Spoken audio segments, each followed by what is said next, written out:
The morning the donkeys arrived was a Tuesday in late October, 1998.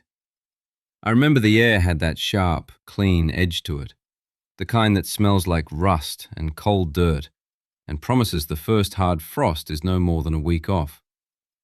A low fog was settled in the bottomland, thick as cream, leaving the tops of the fencerow maples looking like islands in a grey sea.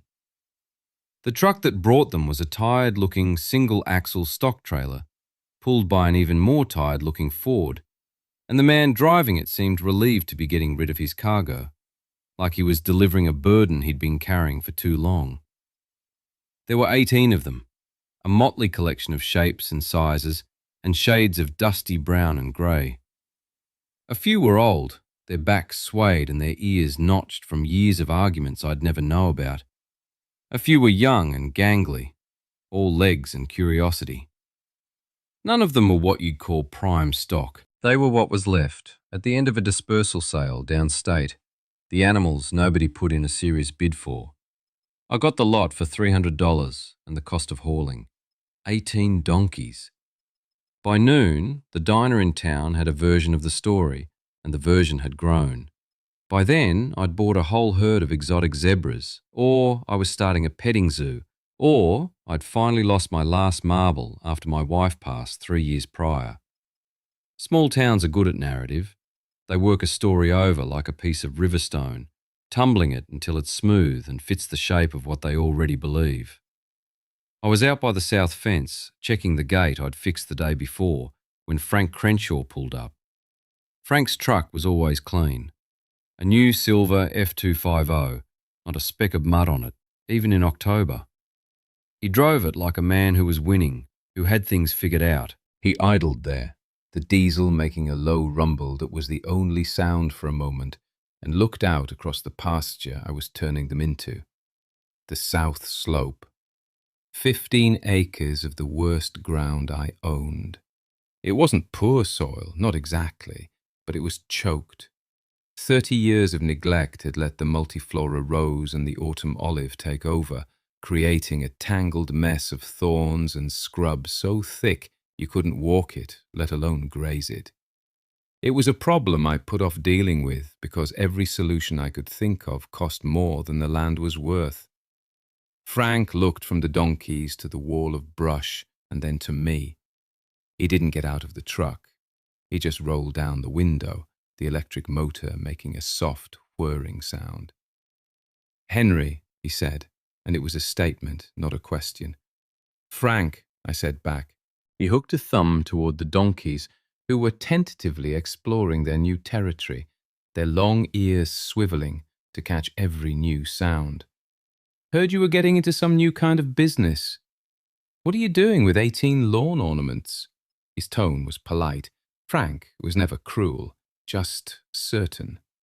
He lived in a world of straight lines and clear profits, of certified seed and chemical spray schedules.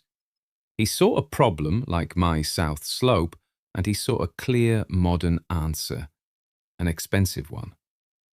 He saw the donkeys, and he saw a joke. "I'm putting them to work," I told him.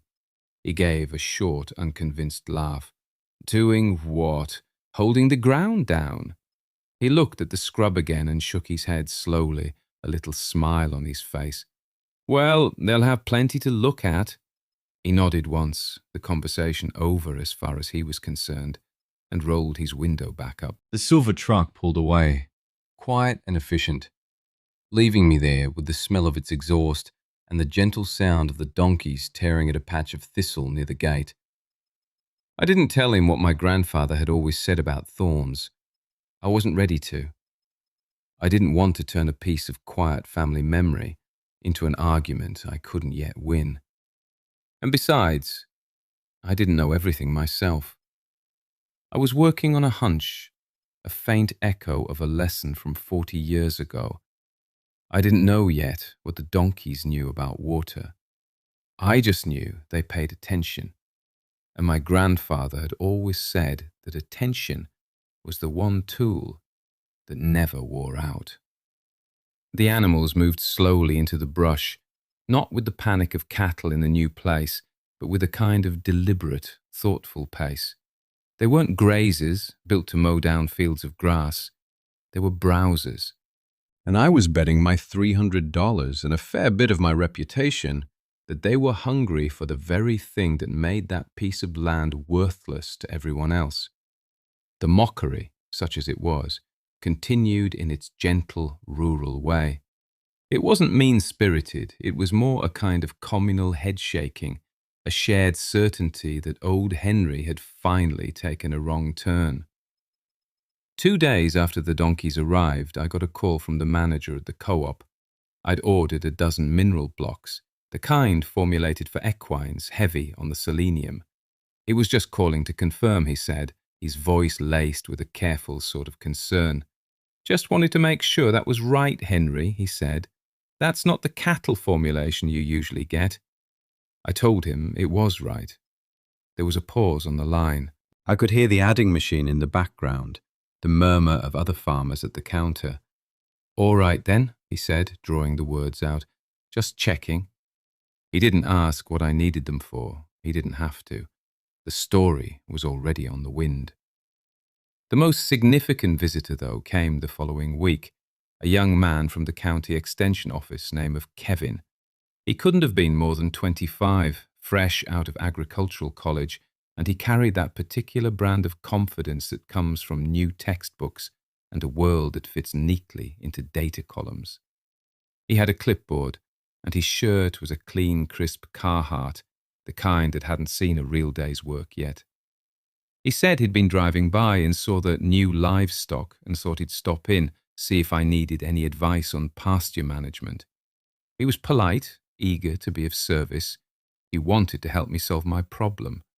We stood there by the fence looking at the same 15 acres of thorn and scrub. The donkeys were mostly invisible inside it, though you could hear the occasional rustle or a snort.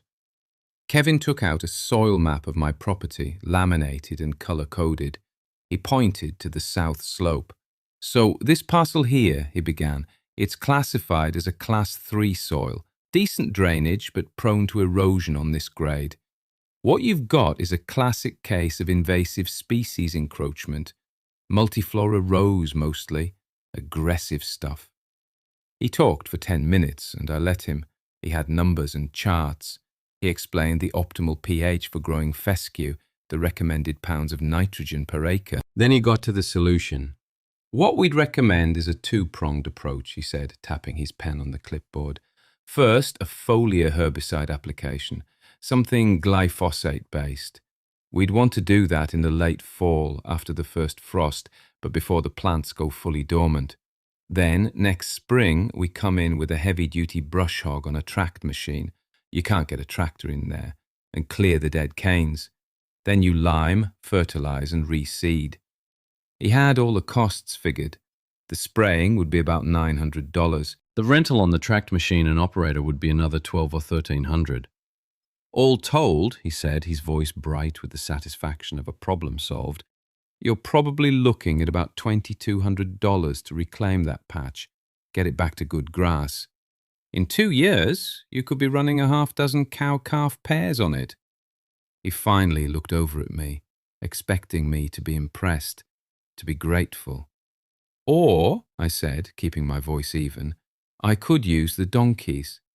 He blinked. He looked toward the brush where the animals were hidden.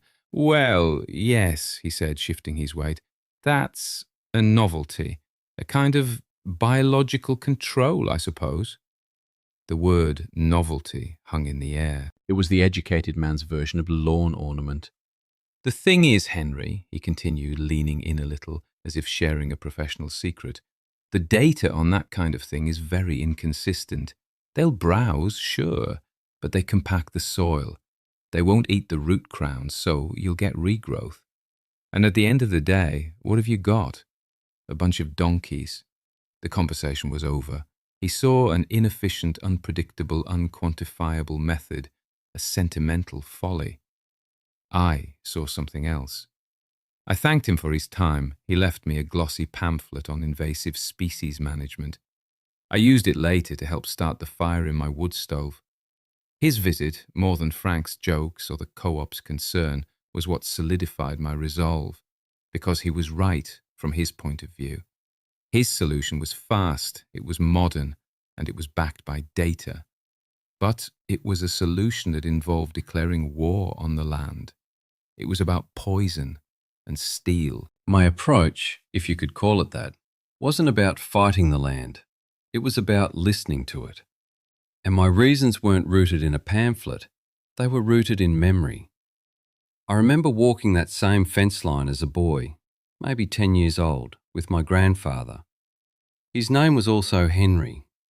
He was a quiet man who moved slowly, as if he were conserving energy for a task that might come up later in the day. His hands were thick and calloused, but he could fix anything from a watch to a hay baler. That afternoon we were checking the fence, and he stopped right where I'd stood with the extension agent. He stared into that same thicket of thorns, which was only just beginning to take hold back then. "That rose," he'd said, his voice low. "It came in with the highway department's seed mix. They thought it would make a good living fence. All it makes is trouble." He pointed with his chin. "Cows won't touch it. They'll starve before they push into that stuff. It'll tear their hides, scratch their eyes." We stood there for a while, just looking. Then he said the thing I never forgot.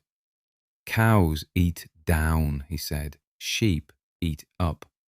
But a donkey eats through." He told me how, when he was a boy, they'd run a few goats and a pair of donkeys on the hillsides to keep them clear. Said they had mouths made of iron and stomachs that could digest rocks. They preferred the rough stuff, the weeds and leaves and bark that other animals passed over. "An animal," he said, turning to look at me, "knows the difference between a weed and a meal. A weed is just a plant a farmer hasn't found a use for yet." That conversation stuck with me. We never got any donkeys. The farm got bigger, we focused on cattle, and the modern way of doing things took over. We bought fertilizer in bags and spray in jugs, and the south slope got worse and worse, a problem deferred year after year. My grandfather would complain about it. "That ground is thirsty," he'd say, looking at the way the summer sun baked the hillside. "But the thorns won't let it drink. They're like a scab on the land." He never got around to fixing it. He ran out of time. And now, 40 years later, I was standing in the same spot, facing the same problem. The young man with the clipboard saw 15 acres of invasive species. I saw a challenge my grandfather had left for me. I saw a chance to see if the old way, the slow way, still had any truth in it. The extension agent's visit did something I hadn't expected. It made me feel a sudden, urgent need to find my grandfather's notebooks. I'll own that I'm a man who tends to put things off. I'd known the notebooks were out there in the machine shed for years, packed away in an old metal cash box after he passed.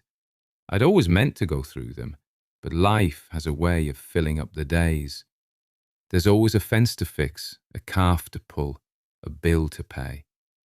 Looking backward feels like a luxury you can't afford, but Kevin, with his laminated maps and his confident, data-driven dismissal of my plan, had stirred something in me.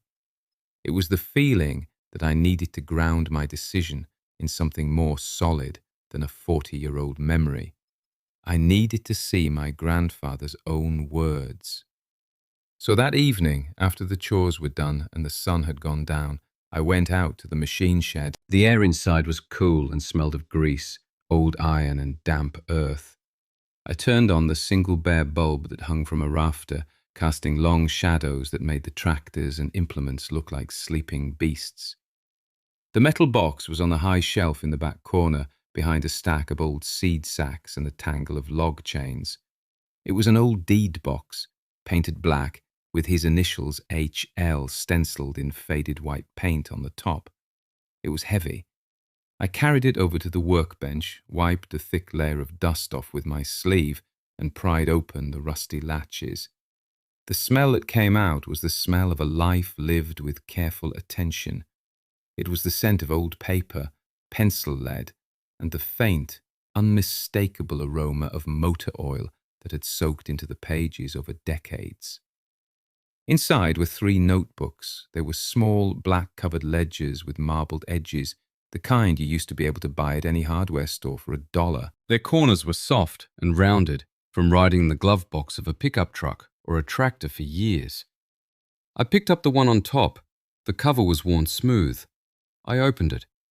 My grandfather's handwriting filled every page, margin to margin. It wasn't beautiful, but it was precise. A compact, slightly backward slanting script made with a pencil sharpened with a pocket knife. He wasn't a man who wrote down his feelings. He wrote down facts. April 12, 1956. 2 inches rain overnight. Soil temp, 48 degrees. Planted 40 acres of corn, North Field. Ferguson, 35 running rough. Check carburetor. July 2nd, 1957. Hay in. 1,200 bales off the river bottom.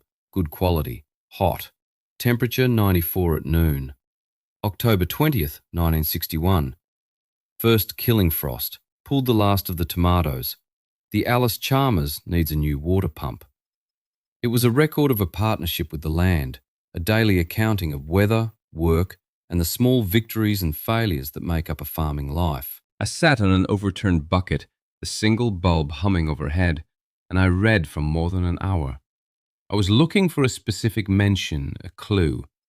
I picked up the second notebook, the one that covered the years from 1958 to 1965. I paged through it, past entries about cattle prices and engine rebuilds, until I found it. An entry from May 1958. May 10th, 1958. Moved 12 heifers to the South Slope pasture. Fences, good.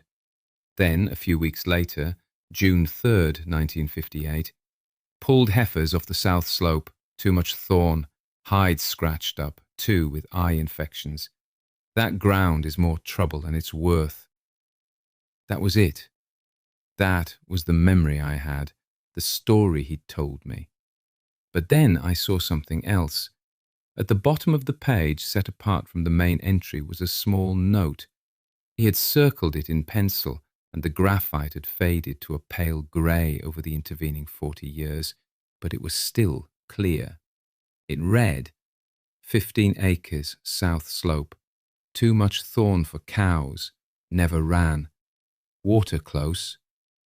That last part. Water close? The 2 words were followed by a question mark that seemed heavier than any other piece of punctuation I had ever seen. It wasn't a statement. It was a suspicion, a mystery he had noted but never solved. He'd sensed something, some potential in that worthless piece of ground, but the thorns had been in the way. He had the same problem I did, but he never found his donkeys. He never dug. I closed the notebook and just sat there for a long time, the cold of the concrete floor seeping up through my boots. The silence of the barn was complete. In that moment, the donkeys weren't a novelty anymore. They weren't a joke or a sentimental project. They were the answer to a question my grandfather had asked 40 years ago. He had done the observing, he had noted the problem, and he had recorded his doubt. He'd left a map, and I was just now learning how to read it. The weight of that question mark felt like a responsibility. It was a gift from the dead to the living, a piece of unfinished business. My grandfather hadn't just been complaining about the thorns, he'd been pointing at something hidden behind them, and his question suggested that the thorns weren't just the problem, they were the guardians of a secret. The young man from the extension office had seen a liability to be erased with chemicals. My grandfather, 40 years earlier, had seen a question mark waiting for an answer. I put the notebook back in the box, carefully, like it was scripture. I wasn't just trying to prove a point to my neighbor anymore. I was trying to finish a sentence my grandfather had started. The first month, the donkeys did very little to vindicate me. They mostly stood around. They'd find a patch of sunlight on the lee side of the hill, out of the November wind, and doze with their heads hanging low. Frank would drive by on his way into town, slow down, and I could see him shaking his head from 100 yards away. Once he stopped while I was tightening a wire. "Getting a lot of work out of them?" he asked, his voice dry. "They're adjusting," I said. "It's a big job. They're making a plan." He chuckled and drove on. The truth is, I was starting to have my own doubts. I'd walk the fence line every morning, coffee cup in hand, and watch them. They seemed to be ignoring the very thing I'd brought them here to destroy. They'd nibble at the few tufts of frost-bitten grass along the edges, they'd drink from the trough, and they'd stand and stare into the middle distance as if contemplating the mysteries of the universe. But I kept my grandfather's words in my head. Attention is the one tool that never wears out. So I paid attention. And slowly, I began to see that they weren't just standing around. They did have a plan. It just wasn't a human plan. It wasn't linear or efficient. It was a donkey plan. They weren't attacking the heart of the thicket. They were starting at the edges where the thorns were weakest. They would work together, a few of them pushing into a section of multiflora rose, and they would eat all the leaves first, stripping the canes bare. They had thick lips and hides, and the thorns that would have shredded a cow's nose didn't seem to bother them at all. After the leaves were gone, they'd move on. A week later, they'd come back to that same patch and eat the tender new shoots at the tips of the canes. Then, and only then, would they start on the canes themselves, chewing the bark off, girdling the plants. It was a slow, methodical siege. They were starving the enemy, cutting off its supply lines before they ever went for the kill. They were creating pathways, corridors into the jungle of scrub. By Christmas, you could see these narrow trails winding their way into the 15 acres. And I noticed something else. There was one old Jenny, a dark grey one with a split ear, who seemed to be the leader. She was the one who decided where they would work each day. The others followed her, and she was consistently drawn to one particular area, a low spot, a shallow swale, right in the centre of the densest part of the thicket. Even when the others were working the perimeter, she would often be standing there, perfectly still, in a small clearing she'd made for herself. It was the lowest point on the hillside, a place where water would naturally collect, if there were any water to be had. Remembering my grandfather's note, I started my own investigation following their lead. I got my old hand auger from the shed, a T-handled tool for digging post holes. I wasn't looking for nutrients, I was looking for moisture. I started on the high side of the pasture near the fence. I twist the auger down 2 feet. The soil it came up was a dry, reddish clay, crumbly and hard. I moved down the slope, taking a sample every 50 feet, laying the soil out on a piece of canvas to compare. The clay persisted, but when I got down into the swale, the spot the old Jenny seemed to favor, things changed. The auger went in easier. The soil that came up wasn't red clay. It was darker, almost black, and it felt cool to the touch. It held its shape when I squeezed it in my fist. It was damp, even after a week with no rain. The ground in that swale was holding moisture. The donkeys knew. Their hooves could feel the difference in the ground beneath them. Their noses could smell the life in that soil. They were drawn to it. Winter set in, hard and cold. Snow covered the ground, and I thought their work would stop. It didn't. They used their hooves to paw through the snow, uncovering the dormant canes of the rose bushes. They kept at it, gnawing the bark, weakening the plants even in their sleep. They were relentless. Spring arrived, and the effect of their winter campaign was stunning. The areas they had worked over didn't explode with new green growth as I'd feared. The root crowns were weakened, starved, and where the sun could now reach the soil for the first time in years, new things began to grow. Not thorns, but clover and native grasses, things that had been waiting in the seed bank for their chance. The donkeys had not just cleared the brush, they had fundamentally changed the ecosystem. They had tilled and fertilized with their hooves and their manure, and they had opened the canopy. They were not destroying the pasture, they were healing it. By the middle of that first summer, the transformation was undeniable. From the road, you could no longer see a solid wall of thorns. You could see the contours of the land, the gentle roll of the hill. The donkeys, all 18 of them, had worked their slow, patient magic, and the old Jenny still spent most of her time standing sentinel in the damp, dark soil of the swale, waiting for me to finally understand what she had been telling me all along. By the time the second summer rolled around, the south slope was a different piece of ground altogether. The donkeys had been on it for a little over a year and a half, and what was once an impenetrable fortress of thorns was now a recovering pasture. They had cleared nearly all of the 15 acres, leaving behind only the thickest, oldest trunks of the multiflora rose, which stood like skeletons, stripped of bark and life. New grass was thick and green. From a distance it looked like a miracle. But the most significant change wasn't the one you could see from the road. It was down in that low swale, the place the old Jenny had claimed as her own. The ground there was now more than just damp. It was soft, perpetually saturated. After a rain, standing water would linger there for days. Even in the dry heat of August, the soil remained dark and pliable. I found I could push a steel fence post a foot into the ground with just my body weight. The donkeys had cleared the brush that was drinking all the surface moisture, and now the ground's true nature was revealing itself. One afternoon, I decided it was time to stop speculating and start digging.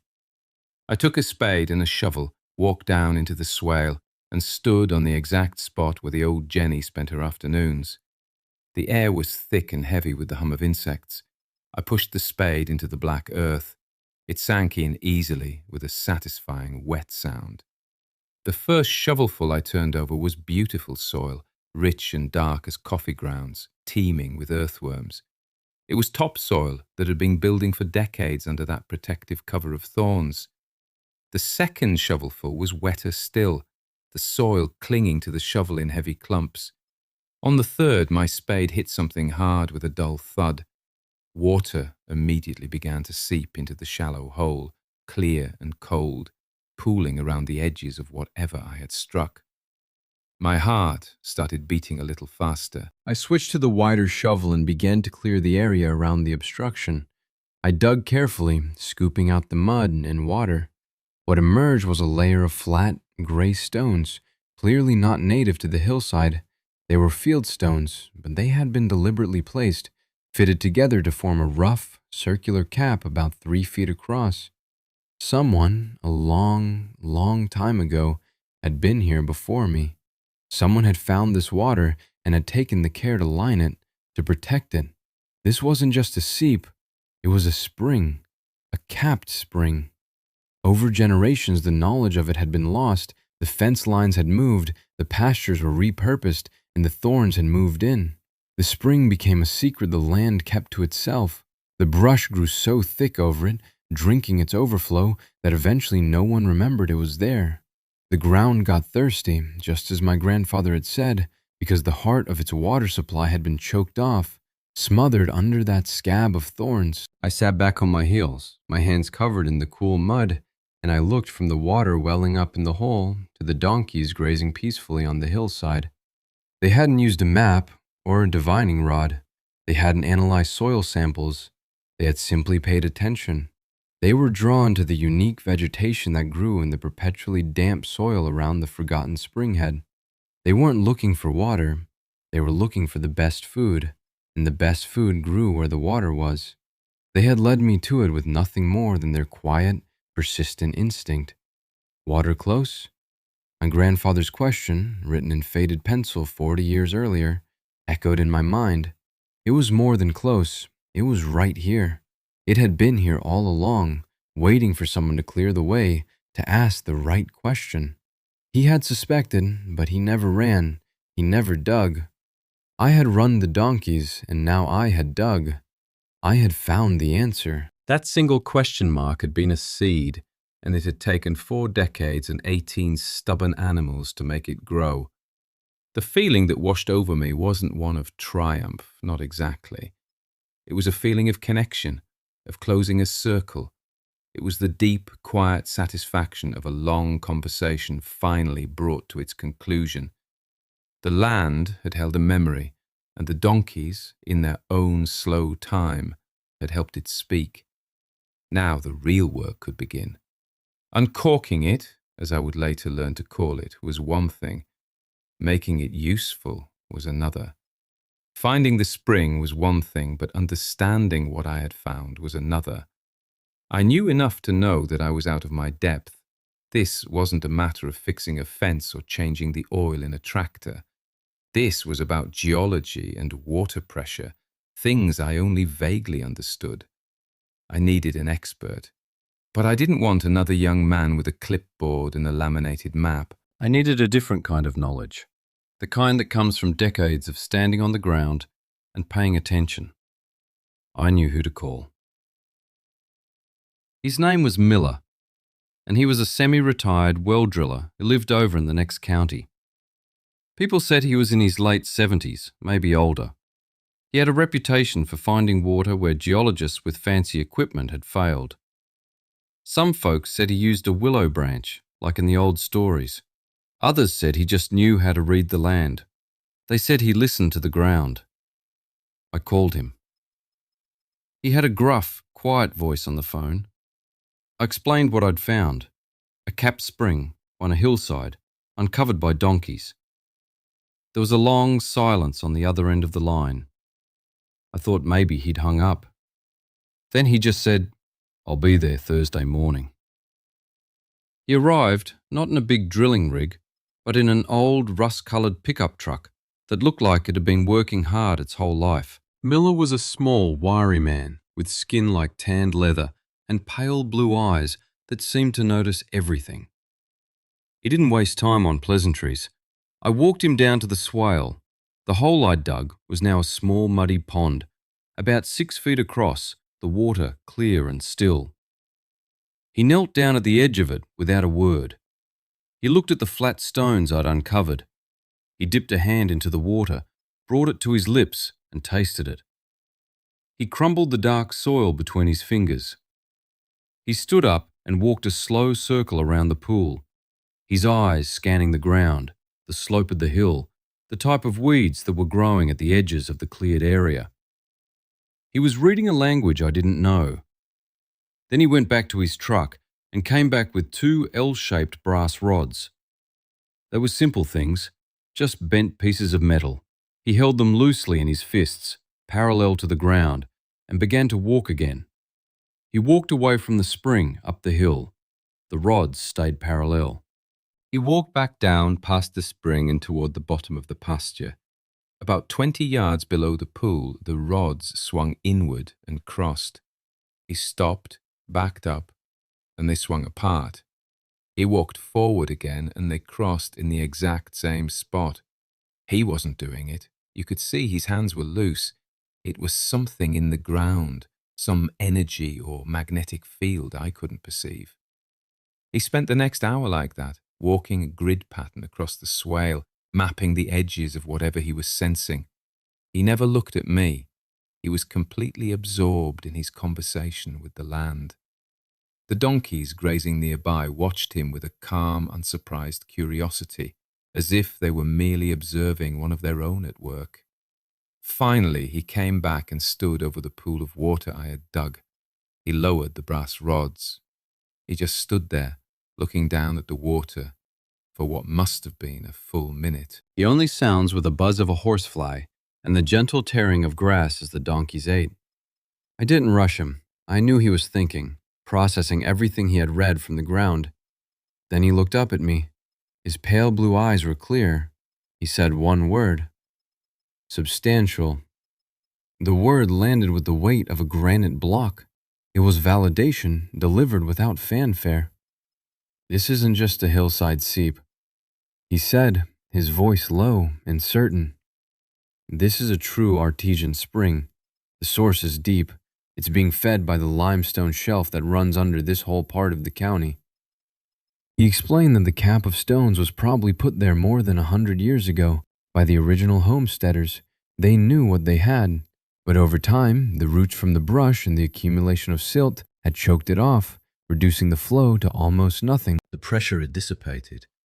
"What you did here," he said, gesturing to the cleared hillside, "was you took the weight off it.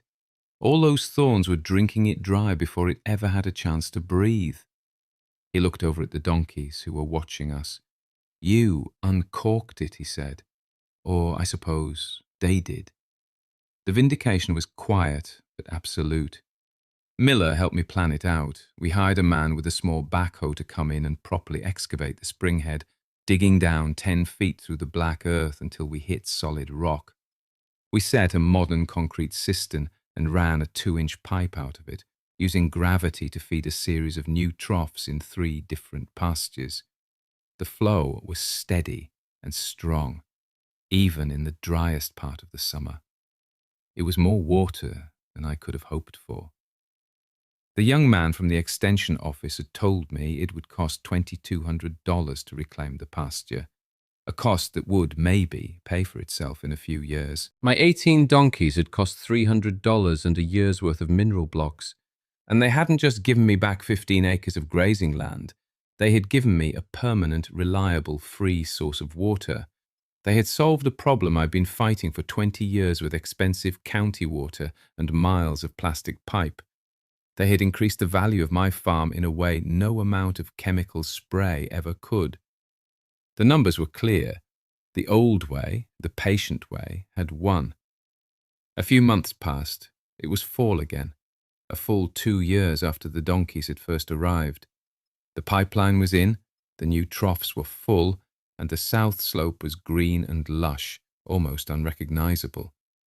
The donkeys were scattered across it, fat and content, their work done. They were no longer a reclamation crew. They were just part of the farm now, respected elders who had earned their retirement.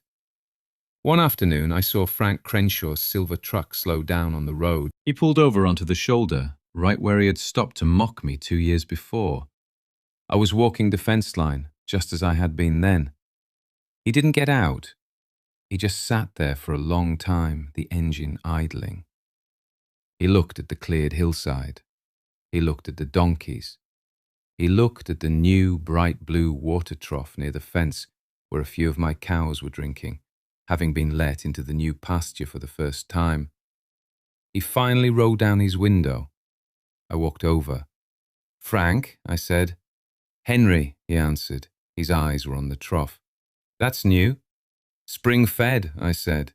"Found an old one up on the hill." He looked from the trough back up to the swale where the springhead was, though you couldn't see it from the road. He put it together. He was a smart man. He understood the sequence of events without me having to explain it. He looked back at the donkeys, then at me. There was no mockery in his eyes now, just a kind of grudging respect. "Ground looks different," he said. It was his way of admitting the transformation was real. Then he nodded slowly, a small, almost imperceptible movement. "You might not have been as wrong as I thought." That was it. That was the whole victory speech.